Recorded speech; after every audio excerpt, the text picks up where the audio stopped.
হযরতে দাউদ নবী দোয়া করেছেন, সূরা সাদের 26 নম্বর আয়াতে দেখবেন। হযরতে সুলাইমান নবী দোয়া করেছেন, সূরা সাদের 35 নম্বর আয়াতে দেখবেন। হযরতে ইউসুফ নবী দোয়া করেছেন, সূরা ইউসুফের 55 নম্বর আয়াতে দেখবেন। মুহাম্মাদুর রাসূলুল্লাহ সাল্লাল্লাহু আলাইহি ওয়াসাল্লাম দোয়া করেছেন, সূরা বানী ইসরাঈলের 80 নম্বর আয়াতে দেখবেন। নবীদের এই সমস্ত দোয়াগুলো আপনি পড়েন, কিন্তু কি এখান থেকে নেওয়া দরকার, ওটা নিতে চান না। সুলাইমান নবী দোয়া করছেন, ক্বালা রাব্বিগফিরলি ওয়া হাবলি মুলকাল লা ইয়ানবাগি লি আহাদিম মিন বা'দি ইন্নাকা আনতাল ওয়াহ্হাব। আমি আমার বিশ্ববিদ্যালয়ের লাইফ থেকে শুরু করে এই আয়াতে যতগুলো তাফসীর মিলিয়েছি দেশে বিদেশে, সব মুফাসসির হযরতে সুলাইমান নবীর এই দোয়ার ব্যাপারে একই কথা লিখেছেন। নবী সুলাইমান দোয়া করছেন, আমার রব আমাকে মাফ করে দেন, আমাকে এমন একটা রাজ ক্ষমতা দান করেন যে আমার পরে আপনি আর পৃথিবীতে এরকম ক্ষমতা কাউকে দেবেন না। নিশ্চয় আপনিই মহাদাতা। নোয়াখালীবাসী বলেন তো এই আয়াতের ভেতরে হযরতে সুলাইমান যে দোয়া করেছিলেন আল্লাহর কাছে হাজার হাজার হাজার হাজার বছর আগে, তার এই দোয়া কবুল হয়নি। জবাব দিলেন না? আল্লাহ তাকে মাফ করে এমন রাজ ক্ষমতা দিয়েছিলেন, কিয়ামত পর্যন্ত ওরকম ক্ষমতা আল্লাহর কাউকে দেবে না। জিন পর্যন্ত তার অনুগত ছিল। পাখির ভাষা তিনি বুঝতেন, পিপিলিকার ভাষা পর্যন্ত তিনি বুঝতেন, বাতাস পর্যন্ত তার কথা শুনতো। এরকম ক্ষমতা কেউ পৃথিবীতে এখন পেয়েছে? পাওয়ার সম্ভাবনা আছে। এবার আমার প্রশ্ন, এদিকে তাকান। কোন দিকে তাকিয়ে আছেন আপনি? এদিকে তাকান। সুলাইমান নবী সহ যত নবীর দোয়া কোরআন থেকে আমি পড়েছি, বুঝেছি। আমার প্রশ্ন আপনার কাছে, সুলাইমান নবী এই যে রাজ ক্ষমতা চেয়েছিলেন দুনিয়া ভোগ করার জন্য, এত আসতে বললেন? হযরতে সুলাইমান এই পৃথিবীতে রাষ্ট্র ক্ষমতা চেয়েছিলেন আল্লাহর কাছে বেশি বেশি বিয়ে করার জন্য। কেন? একটা বারও চিন্তা করেন না, খালি খতম করে চলে গেলে হবে? এ দোয়ায় তিনি বললেন, আমাকে রাজ ক্ষমতা দান করো। এই কারণেই তিনি চেয়েছিলেন। আমি তাফসিরে পড়েছি, ব্যাখ্যায় লেখা আছে, সুলাইমান নবী দেখলেন আমি দাওয়াতি কাজ করি, আল্লাহর বিধানের কথা বলি, কিন্তু মানুষকে মানাতে পারি না। এটা মানাতে হলে রাজ ক্ষমতা লাগবে। আল্লাহর কসম, একামতের দিন এই দেশে যারা প্রতিষ্ঠা করতে চায়, যারা মন থেকে এটা চায়, এই মানুষগুলো বেশি বিয়ে করবে এই ধান্দা না, দুনিয়া কামাই করবে এই ধান্দাও না, বেশি বেশি ক্ষমতা দেখাবে এই ধান্দাও নেই। আমাদের একটাই ধান্দা, এ দুনিয়ায় যা প্রচার করি এটা আবার আমরা মানাতে চাই। এটা মানাতে হলে রাষ্ট্রীয় ক্ষমতা দরকার নাই, সম্ভব না। বাধার এই প্রাচীর গুলো তৈরি করা লাগবে আইন পাশ করার মাধ্যমে। এই জন্য ইসলাম ক্ষমতায় গেলে যে 4টা কাজ করবে, তার শেষের 2টা, আল্লাযীনা ইম্মাক্কান্নাহুম ফিল আরদি আকামুস সালাহ ওয়া আতাউয যাকাতা ওয়া আমারু বিল মা'রুফি ওয়া নাহাউ আনিল মুনকার। ভালো কাজ আমরা আইন পাশ করে জারি করব, অন্যায় কাজ আইন পাশ করে বন্ধ করে দেব। এই জন্য আমাদের পুরাটা জীবনই ইবাদত। জোরে বলেন সুবহানাল্লাহ। আমি যদি একামতের দিন এই দেশে কায়েম করার জন্য কারো সাথে হাসি মুখে কথা বলি, ওইটাও আমার ইবাদত। কি কথা বলেন কেন? আমি যে সফর করে এসেছি এই 350 কিলোমিটার, এটাও আমার ইবাদত। 350 কিলো না, 450 কিলো। এখান থেকে কুষ্টিয়া সেই সকাল 11টায় বের হয়ে এখানে রাত 9টায় পৌঁছালাম। এই পুরা সফরটা আমার ইবাদত মনে করেই করেছি, কারণ আমি এই দেশের দিন কায়েমের জন্য এটাকে মাধ্যম মনে করলাম। অনেকে বলে যে, প্রশ্ন করে যা আপনাদের কাজও যা ওদের কাজও তা, না, জীবনও না। যারা এই দেশে মানুষের তৈরি করা আইন কায়েম করতে চায়, সূরা নেসার ৭৫ নম্বর আয়াতে আছে, ৫ নম্বর পারার ৯ নম্বর পৃষ্ঠা, ২য় নম্বর লাইনে আছে, ওয়াল্লাযীনা কাফারু ইউকাতিলুনা ফি সাবিলিত তাগুত।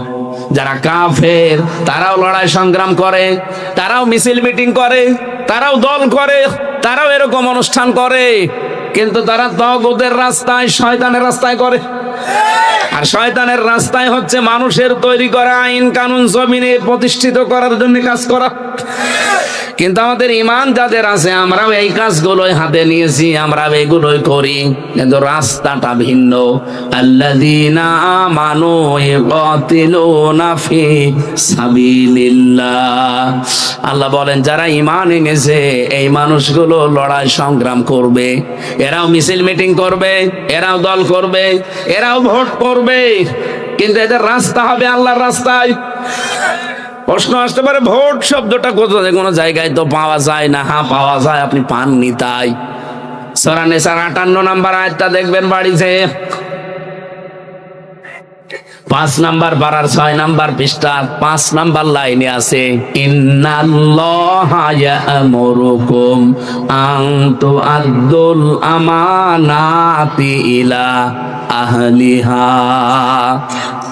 অবশ্যই আমি আল্লাহ তোমাদের সবাইকে নির্দেশ দিলাম, আমাকে শুধু একা দেয়নি। ইয়া'মুরুকুম, কুম মানে তোমরা সবাই, তোমাদের সবাইকে আল্লাহর নির্দেশ, আন তু'আদ্দুল আমানাতি ইলা আহলিহা, তোমাদের যাবতীয় আমানতকে তার প্রাপকের কাছে পৌঁছিয়ে দিবা।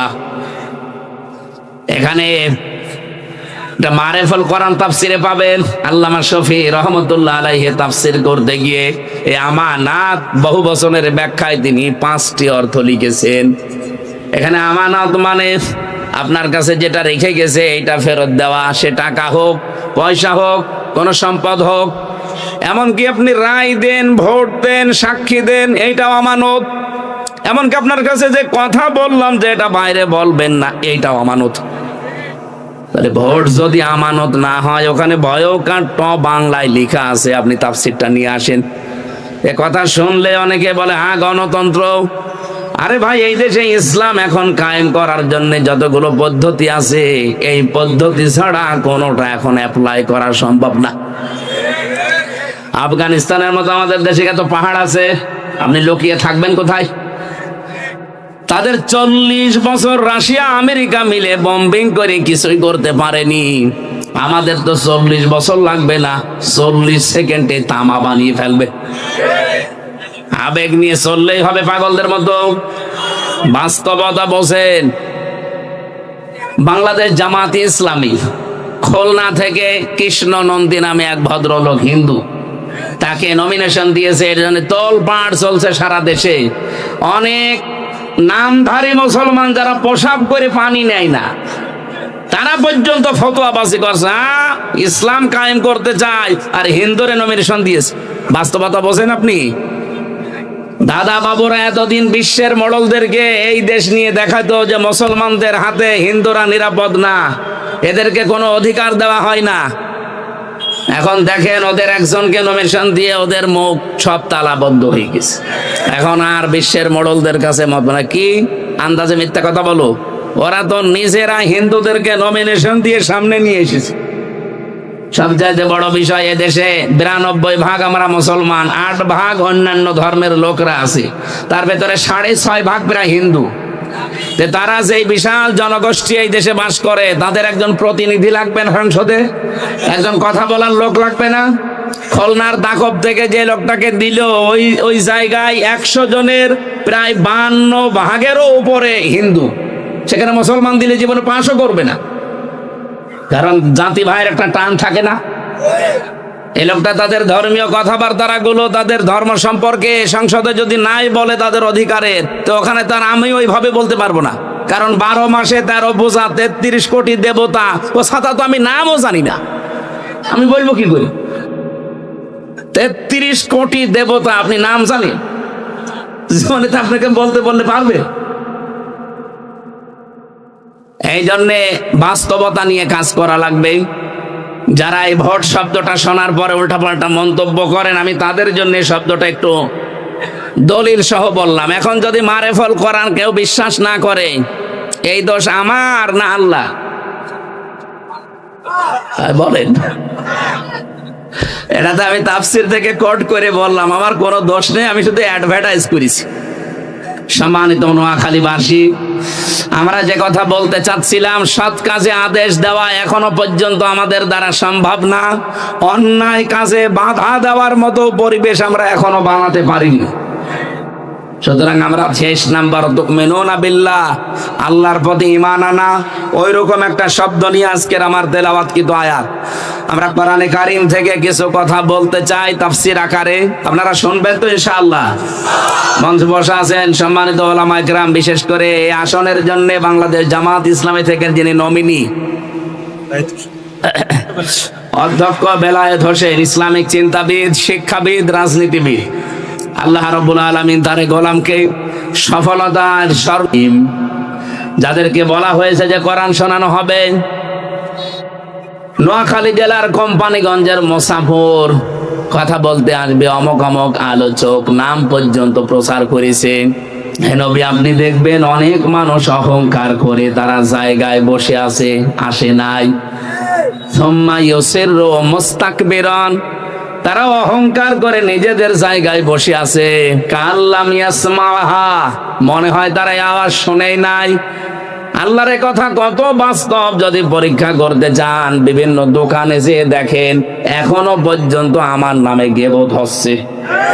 আপনি চলেন, আপনি যে দেখবেন গীবত করছে। আমির হামজা এসেছে কুষ্টিয়া থেকে, ও রাজনীতি করবে, না গিয়ে ভালোই করেছি। কথা বলছেন কেন? আপনার বিশ্বাস না হলে চলেন দেখেন, এই কথা বলছে যে না যে ভালোই করিস। আল্লাহ বলেন, হে নবী, আপনি তাদেরকে যন্ত্রণাদায়ক আযাবের সুসংবাদ দেন। তারা আপনার উপরে রাগ করে অহংকার করে আসে নাই তা না, মূলত তারা আমি আল্লাহর আয়াতগুলোকে অস্বীকার করে। আপনি তো অ্যাডভাইস করছেন, আপনার তো নিজের কোনো কথা কোরআনের ভেতর আপনি ঢুকিয়ে বলতে পারবেন না। আপনার কাজ শুধু প্রচার করে দেওয়া। যে মানুষগুলো আসে নাই, ওরা কেন আসে নাই জানেন? ওয়ালাকিন্নাজ যালিমিনা বিআয়াতিল্লাহি ইয়াজহাদুন, জালেম যারা, তারা আল্লাহর আয়াতগুলোকে মূলত অস্বীকার করে। আপনি যে আমার উপর একটা তহমত চাপিয়ে দিলেন যে উনি রাজনীতি করে, এই জন্য আমি যাইনি। আমি রাজনীতি কেন করি এইটা আপনাকে আগে জানা লাগবে। কথা বলেন না কেন? নামাজের কথায় কোরআনে আছে, এই জন্য আমি নামাজ পড়ি।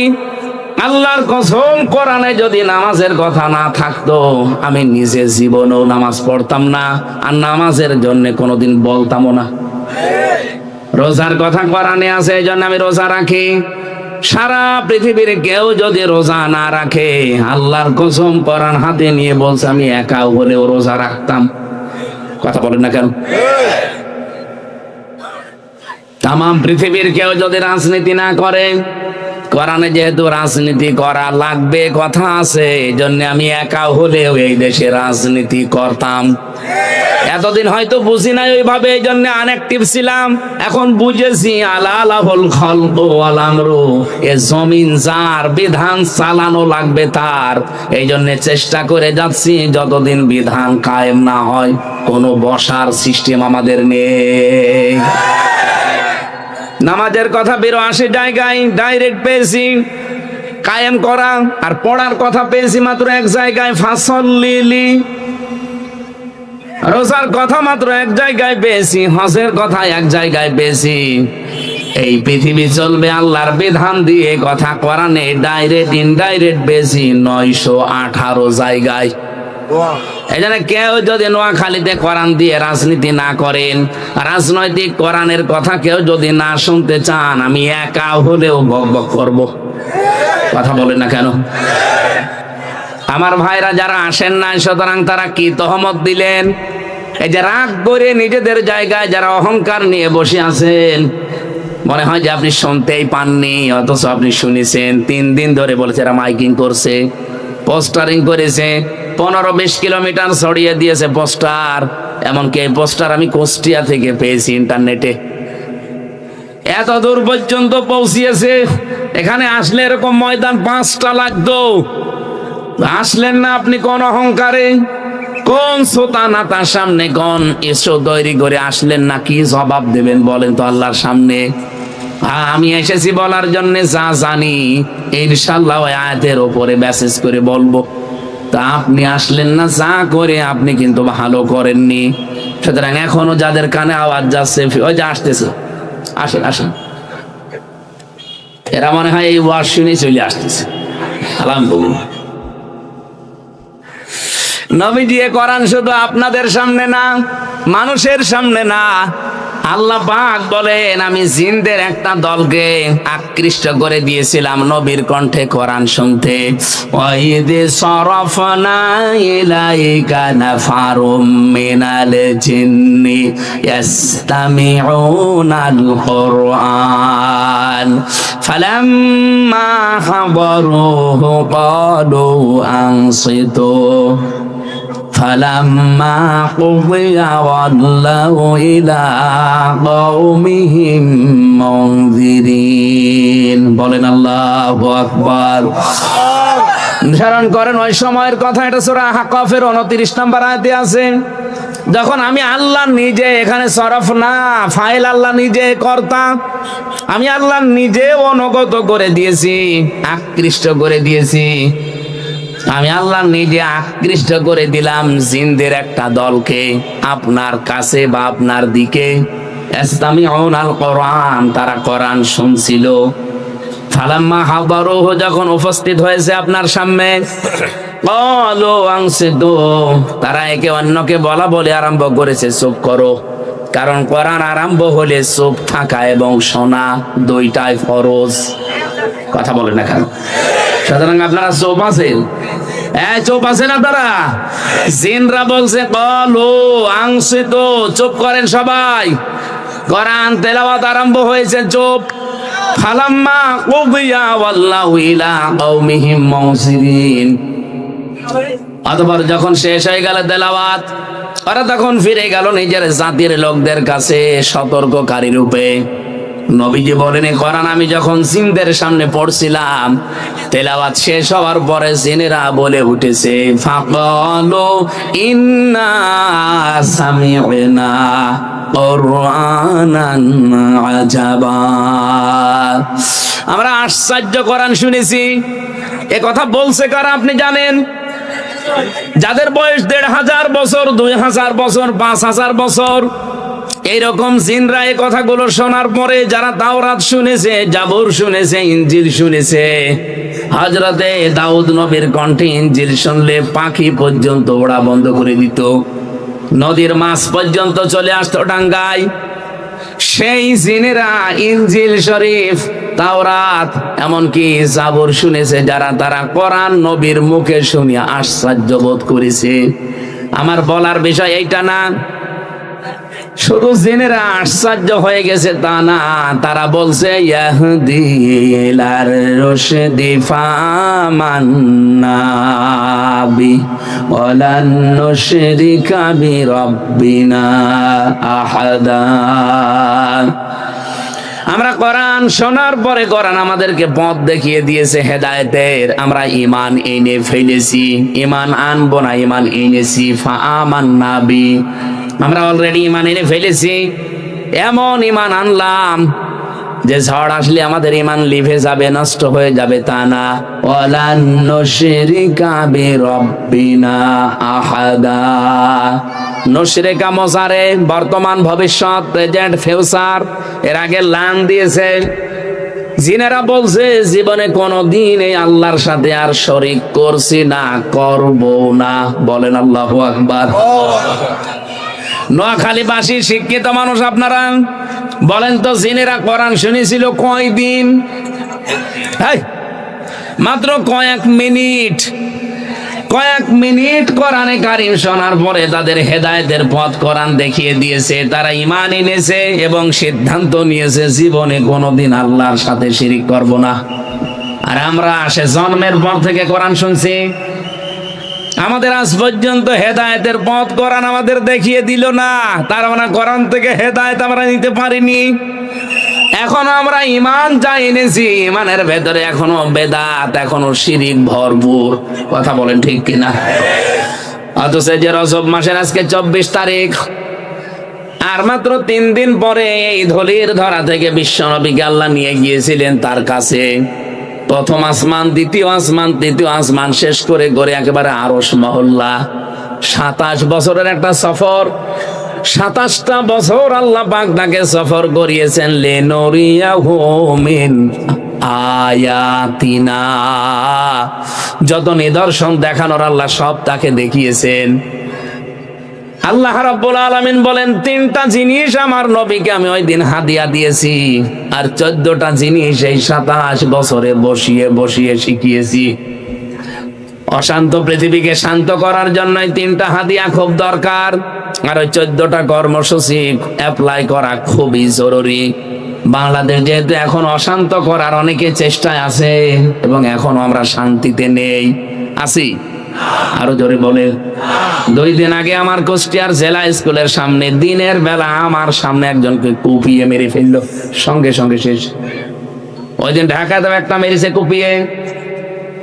কি অবস্থা বলেন তো? কুষ্টিয়া থেকে এ পর্যন্ত 450 কিলো আসতে আমার 7 বার রাস্তায় দাঁড় করিয়েছে। অথচ বাইরের দেশগুলোতে এই দেশের চাইতে প্রায় 7 ডবল, 10 ডবল, 30 ডবল, 50 ডবল দেশে আমি গেছি। এত বড় বড় বিশাল দেশে আমি সফর করে দেখেছি। মালয়েশিয়া বাংলাদেশের চাইতে প্রায় 5 ডবল বড়।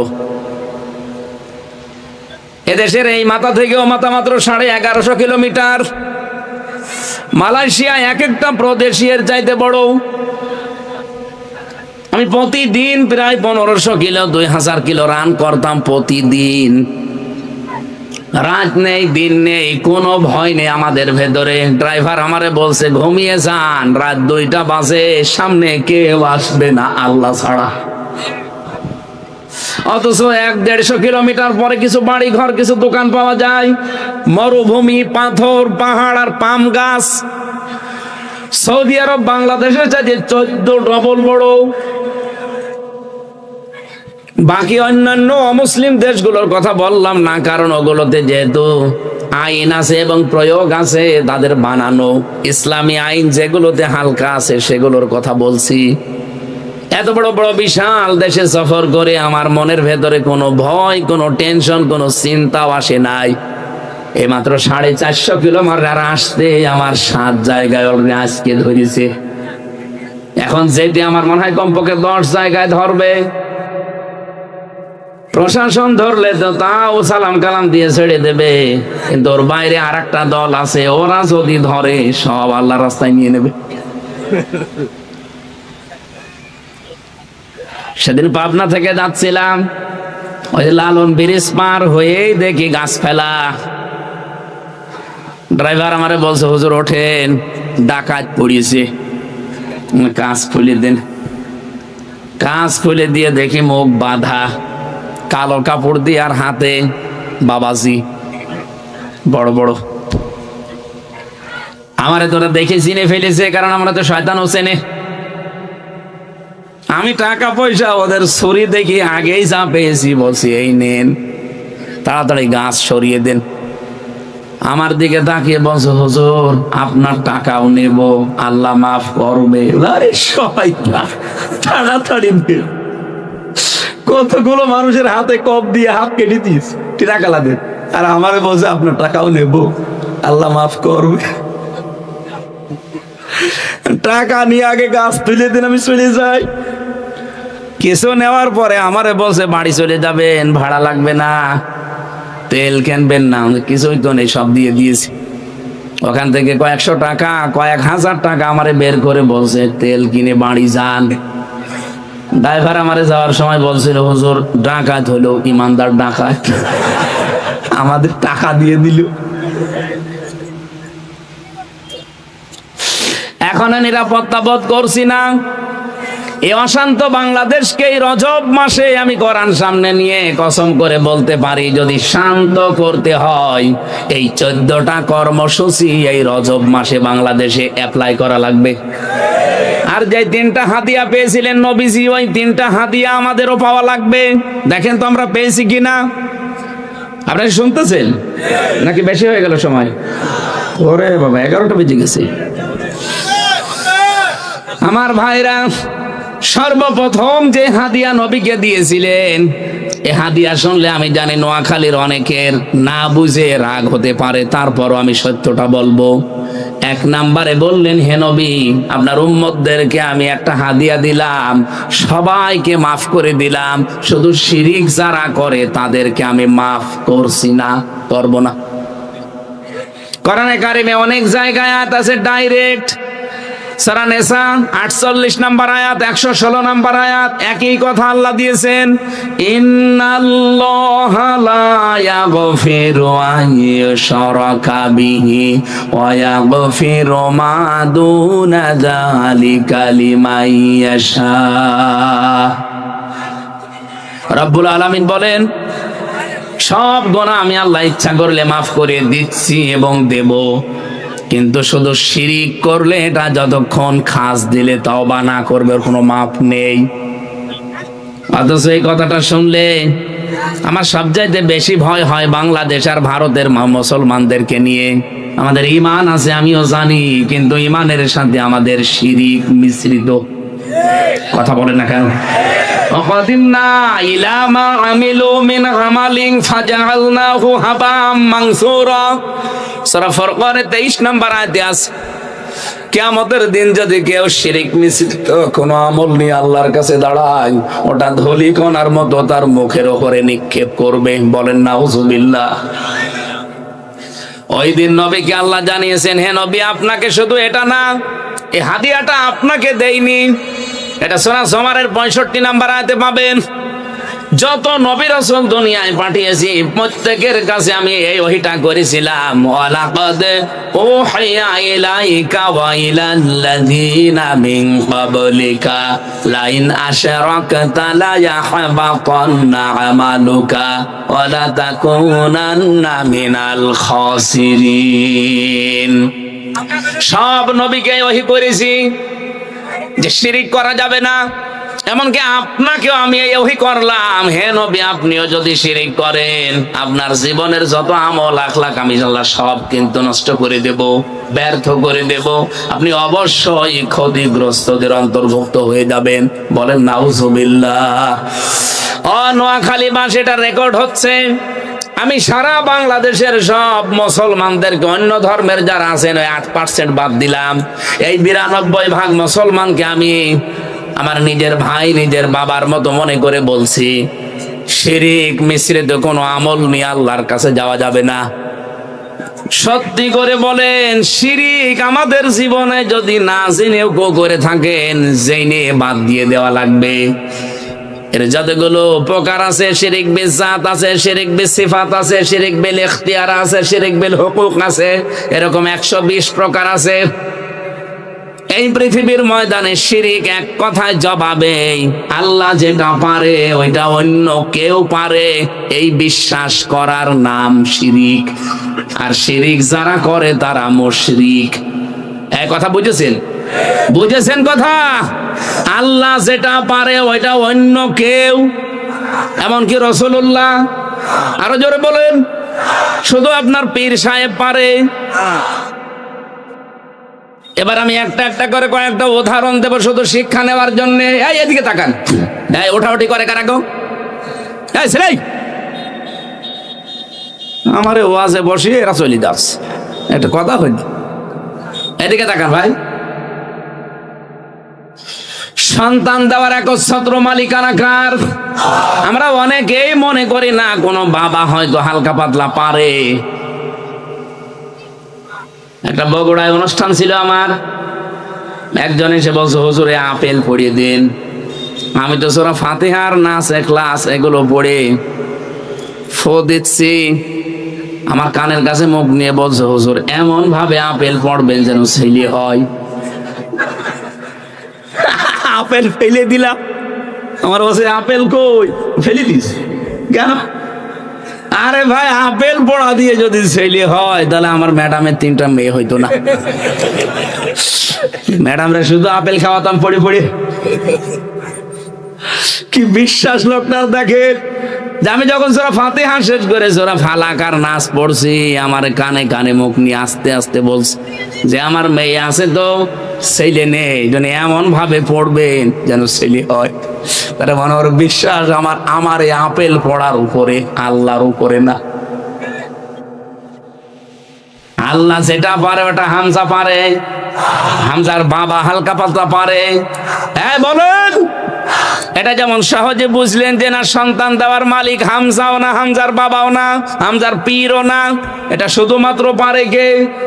এমনকি ছেলেকে মেয়ে বানাতে পারে কে? এই সিদ্ধান্ত যেহেতু পেটের ভেতরে আল্লাহ দেয়, ওয়াল্লাযী ইউসাউবিরুকুম ফিল আরহামি কাইফা ইয়াশা, তিনি সে আল্লাহ যিনি মায়ের রেহেমের ভেতরে তোমাদের আকার তৈরি করেন। এটা ছেলে হবে না মেয়ে হবে এই সিদ্ধান্ত শুধুমাত্র দেয় পীর সাহেব। আরো জোরে বলেন। ও ভাইরা, আমি বারবার এই কথা রিপিট করছি এই কারণে, এটা যেমন সহজে বুঝে ফেলেছেন যে পৃথিবীতে ছেলে মেয়ে কেউ দিতে পারে। আরো জোরে বলেন। এবার আসল কথায় এসেছি। আমি যে বলছিলাম অনেকের মন খারাপ হতে পারে, হয়তো না বুঝে প্রিন্সিপালের মতো, অধ্যক্ষ সাহেবের মতো বুঝলে আপনিও রাগ করবেন না। এখানে যদি একজন কানা কেউ জিজ্ঞাসা করেন, একজন পাগল কেউ জিজ্ঞাসা করেন যে আসমান জমিন বানিয়েছে কেউ, পাগলও বলবে আল্লাহ। কথা বলছে না কেন? আবু সেহেলকে জিজ্ঞাসা করা হয়েছিল আসমান জমিন কে বানিয়েছে? ওয়ালা ইন সাআলতাহুম মান খালাকাস সামাওয়াতি ওয়াল আরদা লা ইয়াকুলুনাল্লাহ। হে নবী, ওদেরকে জিজ্ঞাসা করেন আসমান জমিন কে বানিয়েছে, ওরা গ্যারান্টি দিয়ে বলবে লামে তাকিদ নুনে সাকিলা, অবশ্যই আল্লাহ বানিয়েছে। তাহলে কাফেররাও স্বীকার করবে আসমান জমিন বানিয়েছে কে? আরো জোরে।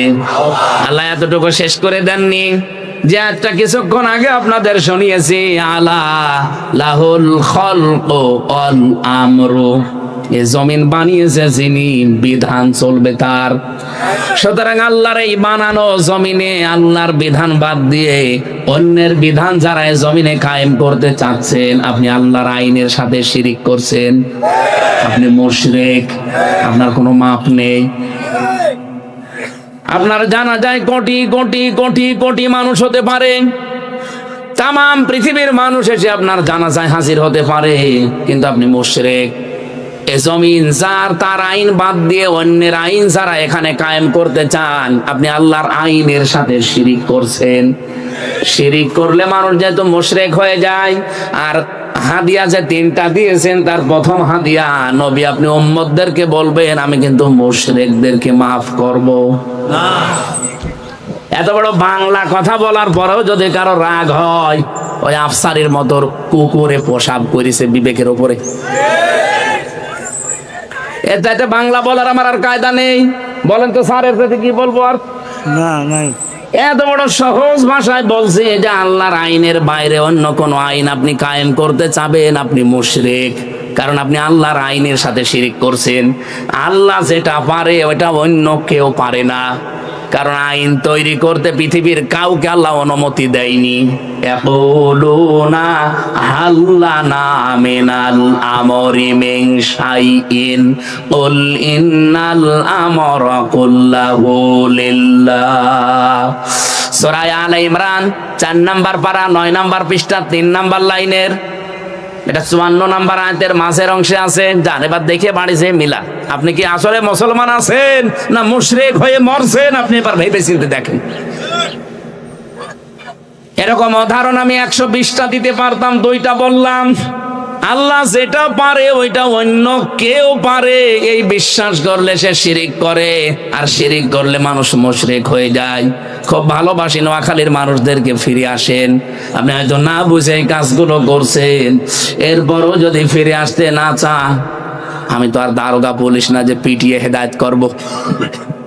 2 নম্বরে নবীজিকে আল্লাহ দিয়েছিলেন হাদিয়া 50 ওয়াক্ত নামাজ। কত? বিশ্ব নবী 50 ওয়াক্ত নামাজ পেয়ে খুব খুশি। উনি আসছিলেন বারবার, মুসা নবীর সাথে ষষ্ঠ আসমানে দেখা হয় আর ফিরিয়ে দেয়, 9 বার ফেরত দিয়েছে। 5 নং 45 ওয়াক্ত নামাজ শেষ, আর 5 ওয়াক্ত আছে। ডাক দিয়ে বললেন, হে নবী, আপনার চাইতে আমার অভিজ্ঞতা বেশি আছে, কারণ আমি দুনিয়ার জীবন পার করে এসেছি। আপনি আবার ফেরত যান, দেখেন আরো 2 ওয়াক্ত কমানো যায় কিনা। বিশ্ব নবী বলেন, না, আল্লাহ দিতে চায় আর আপনি বারবার আমারে পাঠান, আমার লজ্জা করছে। রব্বুল আলামিন নবীকে জানিয়েছেন, মা ইউবাদদালুল কওলু লাদাইয়া ওয়া মা আনা বিযাল্লামিল লিল আবিদ। সূরা কাফের 29 নাম্বার আয়াতে আছে, 26 নাম্বার পারা 18 নাম্বার পৃষ্ঠা 9 নাম্বার লাইনে আছে, হে নবী, আমি যেটা সিদ্ধান্ত নিয়ে ফেলেছিলাম, আমার সিদ্ধান্ত কোনো পরিবর্তন হয় না। আমি শুধু আপনার কনসিডারের কারণে কমিয়েছি। আমি তো 50 ওয়াক্তই দিয়েছিলাম, আপনাকে আমি খুশির সংবাদ দিলাম, এই 5 ওয়াক্ত নামাজ যদি আপনার উম্মতেরা সময় মতো এবং হক আদায় করে পড়তে পারে, 50 ওয়াক্ত নামাজের সওয়াব আমি দিয়ে দেব। এই সুবহানাল্লাহ, আন্দাজে পড়েন না, এখানে কথা আছে। 2টা শর্ত দিলেন আল্লাহ। 1 নম্বরে যদি সময় মতো, 2 নম্বরে হক আদায় করে। এখানে নামাজের ভেতরে সময় মেনটেন করা লাগবে। যখন তখন নামাজ পড়লে আপনার নামাজ হবে না। ইন্নাস সালাতা কানাত আলাল মুমিনিনা কিতাবাম মাওকুতা, অবশ্যই নামাজ আমি নির্ধারিত সময় মুমিনদের উপরে লিখে দিয়েছি। 2 নম্বরের শর্ত কি? হক আদায় করে নামাজ পড়বে আপনার উম্মত যদি, তাহলে 50 ওয়াক্ত নামাজের সওয়াব হবে। হক আদায় করার অর্থ 3টা। 1 নম্বরে নামাজে যেটা পড়বেন ওটা যেন শুদ্ধ হয়। এখানে হাজারো মুসলমান, আমরা নোয়াখালীর কথা বাদ দিলাম, এটা আমাদের কুষ্টিয়া, মেহেরপুর, চুয়াডাঙ্গায় আমি জানি বহু মানুষ নামাজ পড়ে, নামাজের তেলাওয়াত কিন্তু আয়াতগুলো শুদ্ধ না। কুমিল্লা, নোয়াখালী এগুলোর ব্যাপার আলাদা, এগুলো কোরআনের চর্চা একটু বেশি হয়। আলহামদুলিল্লাহ, আল্লাহ আপনাদের কবুল করেন। 2 নম্বরে শুদ্ধ করে পড়লেই হবে না, এটাকে আপনি যতটুকু পড়েন অতটুকু বোঝা লাগবে, তাহলে হক আদায় হবে আপনার। এখানে 100 জনের আমার মনে হয় এই জায়গায় ফেল হয়ে যাবে প্রায় 95 জন। যা পড়ে নামাজে ওই পরিমাণে মানুষ বোঝে। আরো জোরে বলেন না। আল্লাযীনা হুম আন সালাতিহিম সাহুন, যে মানুষগুলো নামাজ পড়ার পরও ধ্বংস হয়ে যাবে, তারা যারা সাহুন, যারা নামাজ সম্পর্কে উদাসীন। এই সাহুনের ব্যাখ্যায় ফি জিলালিল কোরআন লিখেছেন এই 3টা বিষয়। 1 নম্বরে নামাজ পড়বেন যা, ওইটা যেন শুদ্ধ হয়। 2 নম্বরে নামাজের ভেতরে যা পড়বেন ওটা যেন আপনি বাস্তবে বুঝে দুনিয়ায় আমল করতে পারেন। 3 নম্বরে নামাজ আপনি যেখানে পড়বেন, যার পেছনে পড়বেন, ওই লোকটা যেন আপনার চাইতে অন্তত কিছু না কিছু ভালো হয়। এই হাদিস তো আজকে আমি আসার সময় পড়ছিলাম, তিরমিজি শরীফের হাদিস। এখানে আমরা স্টেজে মনে করেন 20 জন মানুষ আছে, এখন নামাজের সময় হয়ে গেছে। নামাজ আপনি কাকে সামনে দেবেন ইমামতি করার জন্য?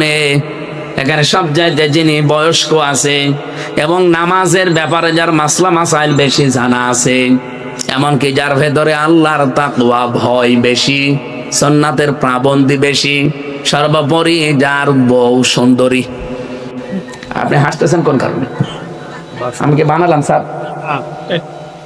বউ সুন্দরী হওয়া লাগবে, যার সবচাইতে বেশি বউ সুন্দর, তারে আপনি দেবেন 4 নাম্বার শর্ত এটা। প্রশ্ন আসতে পারে আমাদের সবার, এখানে বয়স সমান সমান ঠিক আছে, তাহলে কি করা যাবে? তাহলে নামাজের ব্যাপারে এলেম আছে কার বেশি? সবারই সমান। 3 নম্বরে এখানে আল্লাহর ভয় মানে সুন্নাতের পাবন্দি এখানে সবচাইতে বেশি করে কে? সবাই সমান। 4 নম্বরে আপনি দেখবেন এখানে 20 জনের বউ সুন্দরী কার? নবীজি আন্দাজে কথা বলেননি, অবশ্যই এখানে কোনো হিকমত আছে। আমি ব্যাখ্যায় পড়ছিলাম যে বউ সুন্দরী কথা কেন বললেন, কারণ যে লোকটার বউ সুন্দরী হয় তার মন এদিকে ওদিকে ঝোঁকার সম্ভাবনা কম থাকে। আমাদের একটু সমস্যা আছে, আমাদের বউ সুন্দরী হোক আর যাই হোক ঝোঁকা লাগবে। নবীজি বলেন আমার কাছে 3টা জিনিস প্রিয়, খুব ভালো লাগে, একটা সুগন্ধি, আর একটা নামাজ, আর একটা ইমরাতি আমার স্ত্রী।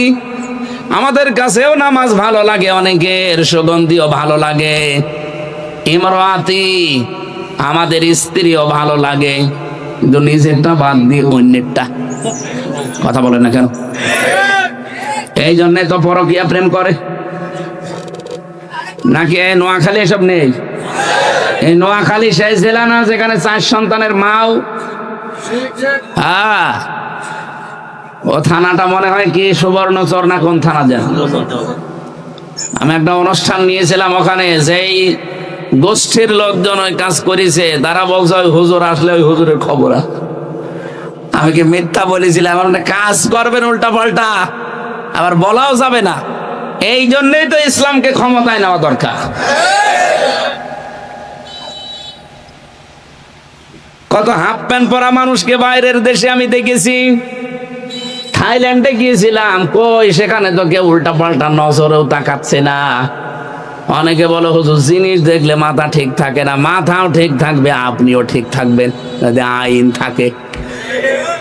এবার যদি ইসলাম, আল্লাহর কসম, যদি ইসলাম এবারে দেশে কায়েম হয়ে যায়, আপনি জেনা করার চিন্তা ভাবনা দূরের কথা, স্বপ্ন দোষ বন্ধ হয়ে যাবে। নোয়াখালী হয়তো বন্ধ হবে না, কারণ এরা সাগরের মাছ খায় তো।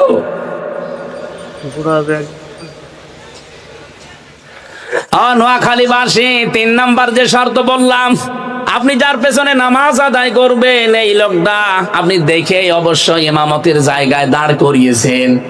এই নোয়াখালী মুসাফর মসজিদের যাকে ইমাম নেওয়া হয়, তার মাথা থেকে পা পর্যন্ত দেখা হয়।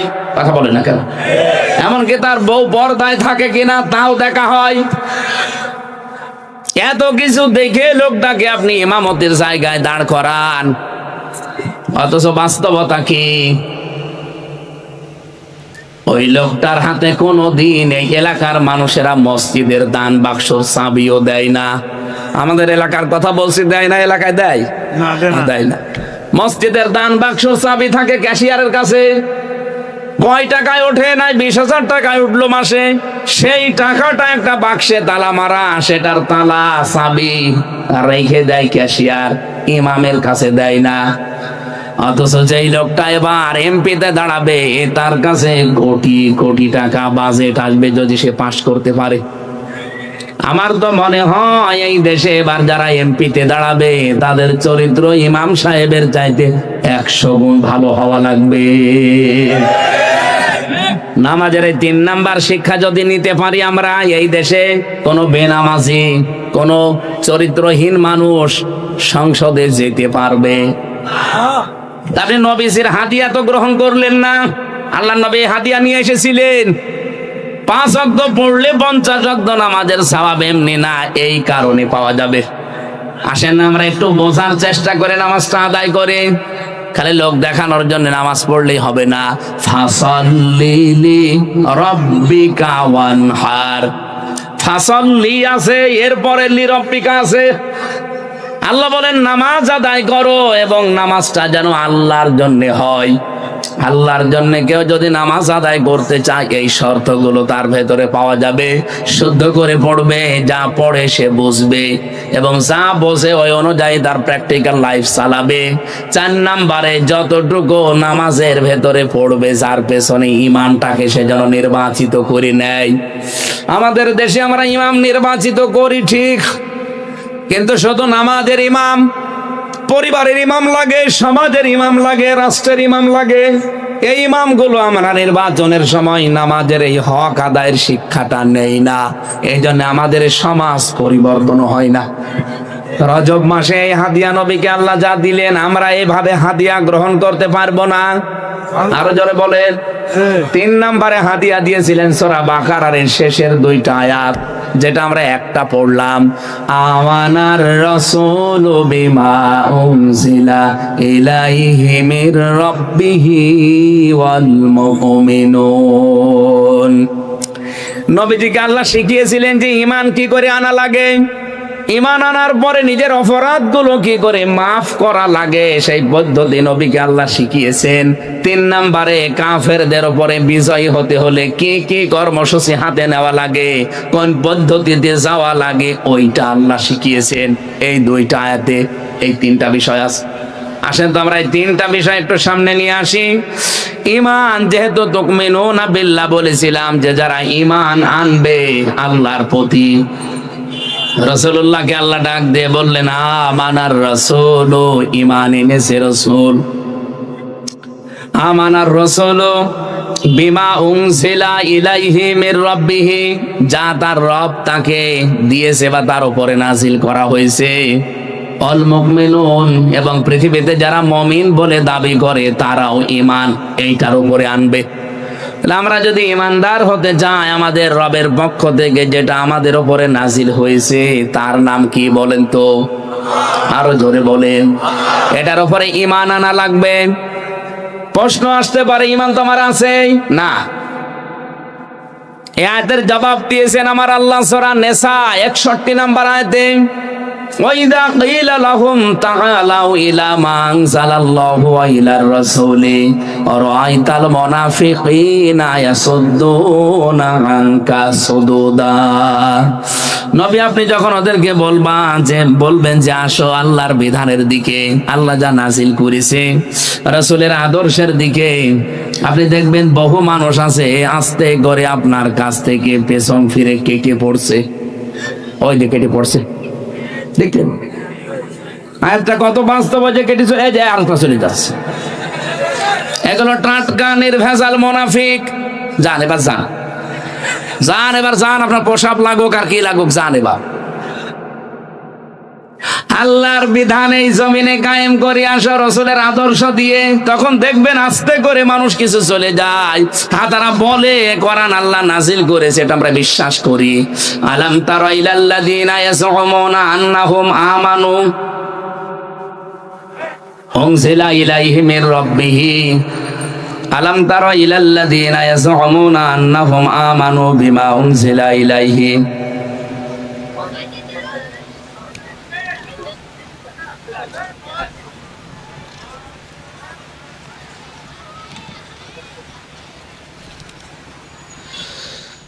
আলাম তারা ইলাল্লাযিনা ইয়াজউমুনা আন্নাহুম আমানু বিমা উনজিলা ইলাইকা ওয়া মা উনজিলা মিন ক্বাবলিকা ইউরিদুনা আইয়াতাহাকামু ইলাত তাগুত ওয়া ক্বাদ উমিরু আইয়াকফুরু বিহি।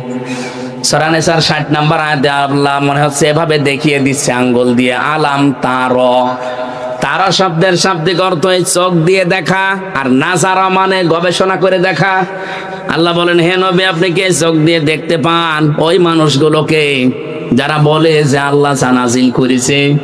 হে নবী, আপনার উপরে আপনার পূর্বে সব আমরা বিশ্বাস করি, আমরা বিশ্বাস করি, এ কথা বলার মতো মানুষ দেশে নেই। এই কথা বলেন না কেন? আপনি নিজের সাথে মিলান তো আয়াতটা।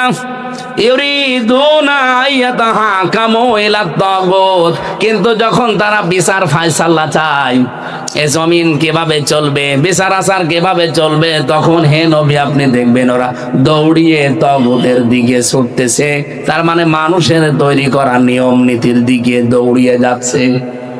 আয়াতটা পড়লে আমার মনে হয় বাংলাদেশের মানুষকে দেখে দেখে আল্লাহ এই মাত্র আরেকবার নাজিল করলো, অথচ ওদের নিষেধ করা হয়েছে যে তাগুতের অনুসরণ করা যাবে না। শয়তান চাই আইয়ুযিল্লাহুম দালালাম বাঈদা, তাদেরকে বিভ্রান্তির একেবারে নিম্ন গহ্বর পর্যন্ত পৌঁছিয়ে দিতে।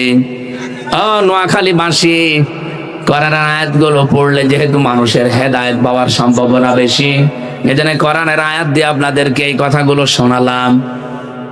মুসলমান আমরা দাবি করছি, আমিও জানি, ঈমান আমাদেরও আছে, আল্লাহ যা নাজিল করেছে এটা আমিও মানি, আপনিও বিশ্বাস করেন। কিন্তু যখন বলা হয় যে নাজিলকৃত বিধান দিয়ে আসেন আমাদের পরিবার, সমাজ, রাষ্ট্র, আদালত এগুলো চালায়, তখন নবী আপনি দেখতে পাবেন কিছু মানুষ আপনার আল্লাহর বিধান বাদ দিয়ে মানুষের তৈরি করা বিধানের দিকে দৌড়াচ্ছে। এতে যে নামেই দৌড়াক, ওটা কাফের, ওটা মুনাফিক, ওটা কি এদেশে আবার মুনাফিক আছে কিনা আপনি বলেন? কিভাবে ঈমান আনবেন? আল্লাহ সে পদ্ধতি নবীকে, নবীর মাধ্যমে ওই দিন শিখিয়েছেন আমাদেরকে। কুল্লুন আমানা বিল্লাহি ওয়া মালাইকাতিহি ওয়া কুতুবিহি ওয়া রুসুলি। তারা সবাই ঈমান এনেছে আল্লাহর প্রতি, ফেরেশতাদের প্রতি, কিতাবের প্রতি, রাসূলদের প্রতি। আল্লাহ রাসূলি না দিয়ে রসুলি দিলেন কেন? এই রসুলি শব্দের শাব্দিক অর্থের ভেতরে তাফসিরে পড়তে পেয়েছি, এটা তাফসিরে ফিসিল আলিল কোরআনে আছে, সাইয়্যিদ কুতুব দিয়েছেন। হযরতে মুসা আলাইহিস সালাম, ঈসা আলাইহিস সালামের মতো নবী এত বড় পাওয়ারফুল, তথ্যটা পাবেন সূরা আলে ইমরান 3 নাম্বার পারা 19 নাম্বার পৃষ্ঠার 9 নাম্বার লাইনের 81 নাম্বার আয়াতে আছে। আমি দলিলগুলো লম্বা করছি না, শুধু আয়াত বলে দিলাম। ওয়াইদা খাযাল্লাহু মিসাকান নাবিয়্যিনা লামা তাইতুকুম মিন ক্বাবলু ইলা আখির আয়াত। আয়াতের মাঝে একটা শব্দ আছে, সেই শব্দের ব্যাখ্যা করার জন্য আমি পড়লাম ক্বালু আকরারনা। তারা সবাই বলেছে আমরা স্বীকার করলাম। শেষ নবী যে একজন আসবে, তার পরিচয় তিনি আল্লাহ কোরআনে কারিমের ভেতরে, ইনজিলের ভেতরে, তাওরাতের ভেতরে, জাবুরের ভেতরে দিয়েছিলেন। ওনারা সবাই স্বীকার করেছে। নবীকে আল্লাহ এটা শোনাচ্ছেন। ওয়াইদ আখাযাল্লাহ, স্মরণ করেন ওই সময়ের কথা, আল্লাহ যখন অঙ্গীকার নিয়েছিলেন এই নবীদের থেকে আপনার সম্পর্কে। হে নবী, ওরা সবাই স্বীকার করেছে যে হ্যাঁ আপনি শেষ নবী, আপনি শ্রেষ্ঠ নবী। এমনকি মুসা নবী, ঈসা নবী দুনিয়ায় যদি এখন আসে, আর কেউ যদি আল্লাহর নবী মুহাম্মদুর রাসূলুল্লাহর আদর্শ বাদ দিয়ে মুসা নবীর আদর্শ, ঈসা নবীর আদর্শ গ্রহণ করে চলে, এদের ব্যাখ্যায় পড়েছি নবীজি বলেন ওই লোকটা জাহান্নামী। এত আসতে বলেন কোন কারণে? কি বুঝলেন এখান থেকে? কিছু বুঝে হ্যাঁ বললেন। আল্লাহর নবী বলছেন এখন যদি মুসা নবী দুনিয়ায় আসে, ঈসা নবীও আসে, যদিও ঈসা নবী আসবে কিন্তু উম্মত হয়ে। এত বড় পাওয়ারফুল যারা আল্লাহর সাথে কথা বলতো সরাসরি, হযরতে মুসা কালিমুল্লাহ বলা হয়, ঈসা রূহুল্লাহ বলা হয়। তারা আসলে যদি তাদের আদর্শ কেউ মেনে নিয়ে আল্লাহর নবীকে বাদ দিয়ে দেয়, সে লোকটা যদি জাহান্নামে যায়। আজ বাংলাদেশে আল্লাহর নবী মুহাম্মদুর রাসূলুল্লাহর আদর্শ বাদ দিয়ে কেউ যদি বাবার আদর্শ, কেউ যদি স্বামীর আদর্শ গ্রহণ করে, নিশ্চিত সে জাহান্নামী। নিয়ে আসবেন কোন হুজুর? নিয়ে আসবেন, নিয়ে আসেন, যান। প্রিন্সিপাল তো বসে আছে, আরো কোন হুজুর নিয়ে আসবেন? নিয়ে আসেন তো। এত বড় বাংলা ছাক্কা কথা বলার পরে কেউ যদি রাগ করে, এ রাগটা কোরআনের উপরে করেন, আমার উপরে না। এত বড় মুসা নবী, ঈসা নবী আসার পরে যদি পৃথিবীতে এখন বিশ্ব নবীর আদর্শ বাদ দিয়ে কেউ মুসা নবীর দিকে দৌড়ালে সে জাহান্নামে যায়, ঈসা নবীর দিকে দৌড়ালে কেউ জাহান্নামে যায়। আপনি বলেন এই পৃথিবীর ময়দানে এখন নবী মুহাম্মদুর রাসূলুল্লাহ বাদ দিয়ে কোন আদর্শ আছে? আশা করছি আপনি বুঝেছেন কি বলতে চাই এবং কি শুনেছেন। এরপরেও যদি আপনার বিবেকটা কাজে না লাগে, আমার আর কিছু করার নেই। আমার শুধু দায়িত্ব ছিল পৌঁছিয়ে দেওয়া। ইন্নামা আলাইকাল বালাগ ওয়া আলাইনাল হিসাব। পৌঁছিয়ে দেওয়ার দায়িত্ব আমার, হিসাব নেওয়ার দায়িত্ব কার? আপনার উপরে ছেড়ে দিলাম। এবার 14টা জিনিস শিখিয়েছিলেন না, সময় বেশি হয়ে যাচ্ছে। আমার সকাল থেকে আবার অনুষ্ঠান শুরু, আমি আর থাকতে পারছি না। আমি 5 পৃষ্ঠার আলোচনা করেছি এই বই থেকে, এখনো 115 পৃষ্ঠার ভেতরে আছে। আমার এই বইটা লিখিত নিজের, আমি যা বলি ওইটা আগে লিখি। এই বইটা পারলে নিয়ে যান, কাজে লাগবে। অনেক তথ্য দেওয়া আছে মেরাজ সম্পর্কে, সৃষ্টি জগৎ সম্পর্কে। 5 পৃষ্ঠা মতো আলোচনা করেছি আজকে, এখনো 115 পৃষ্ঠা বাকি আছে। এটা পারলে এখানে স্টেজে আছে, নিয়ে যে